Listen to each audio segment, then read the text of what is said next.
Hey good people, and welcome back to the channel. In a few moments, I'll be sharing my thoughts and feelings on the Tubi movie, Stolen Breath, The Truth Revealed. And for this review, I'll be sharing a summary of what happened in the movie, followed by what I liked and disliked about the movie, and I will end the review by giving the movie an overall rating. So without any further delay, let's jump right in. The movie Stolen Breath came out in 2017, and it follows the story of the Davis family. Robert and Yolanda are the parents, and Ronnie and Albert are their children. The Davis family are a middle-class family, and they seem to have everything together when we first see them. But it doesn't take us long as a viewing audience to learn that Yolanda and Robert have their own issues. Their main issue is that Yolanda has an appetite in the bedroom that her husband Robert simply can't satisfy. And because Robert can't satisfy his wife's bedroom appetite, it creates a host of other issues within their marriage. Issues that Yolanda feels that she needs to resolve by taking matters into her own hands. Throughout this movie, we learn that Yolanda was a victim of sexual abuse when she was a child, and the trauma has also carried over into her adulthood. And when marital counseling fails, Yolanda does the unthinkable, and she molests her oldest son, Ronnie. Now, prior to Yolanda doing the unthinkable act, her oldest son, Ronnie, was a Scholar Roll student and a high school football star with sights set on going to college. Ronnie had a girlfriend whom he loved dearly, and he had a great relationship with his family members. But the trauma that Ronnie faced while being taken advantage of by his own mother results in Ronnie wanting to leave the world sooner than expected. Now, there were quite a few things that I liked and disliked about the movie Stolen Breath. For starters, I think that the overall storytelling for the movie was spot on. Yes, this is a movie that goes very deep into the concept of incest, and yes, some folks will decide not to watch this movie because it's triggering. But in my opinion, the overall storytelling in the movie is a lot more realistic than in the movie Taboo and Unthinkable Act.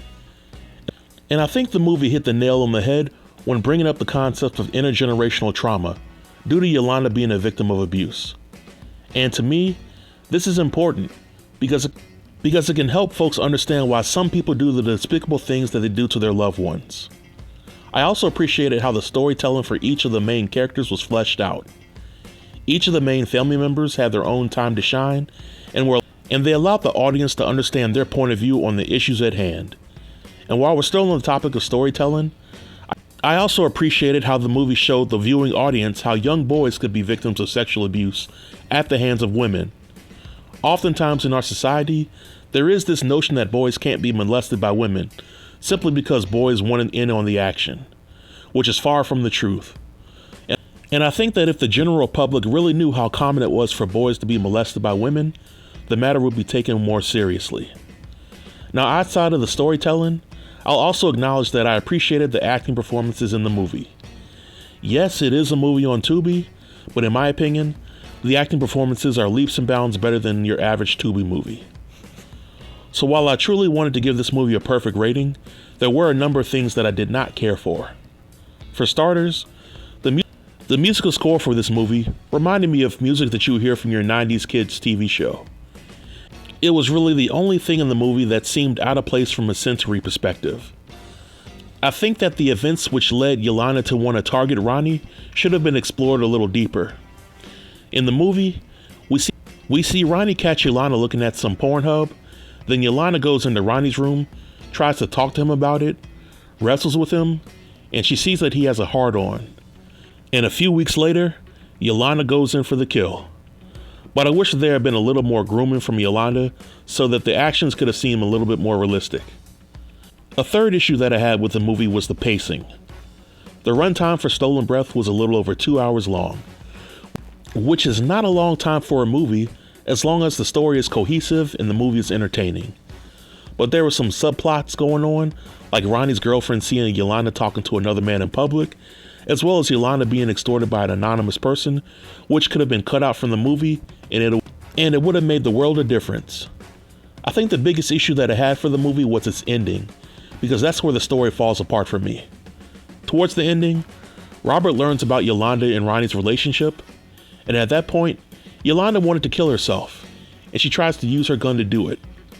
Instead of Robert letting nature run its course, he takes her gun, kidnaps Yolanda, Yolanda's friend and Albert, drives to the middle of nowhere, and he threatens to kill Yolanda, which is something that she wants to do at this point, before stopping to hear the gospel being sung in the background, and then taking the entire family into a nearby pond to be baptized by a random preacher and a group of his followers. To me, this part of the ending was out of place, and it put more emphasis on faith in God as a means of overcoming trauma versus a combination of that and professional help through therapy. But overall, on a scale of 1 to 10, I would give Stolen Breath a 7. As previously stated, the movie had its issues, but it had a solid story with good character development, and I would highly recommend this movie to anybody that has children or who has worked with a child that was a victim of sexual abuse. But this marks the end of my review. Over the next few months, I plan to upload several more movie reviews, and for these upcoming reviews, I plan to only post reviews that I would rate 8 or above. But if you have any comments related to this movie or the review, feel free to leave them below in the comment section, and I'll be sure to reply to everybody. Until next time, stay tuned and stay safe. Peace.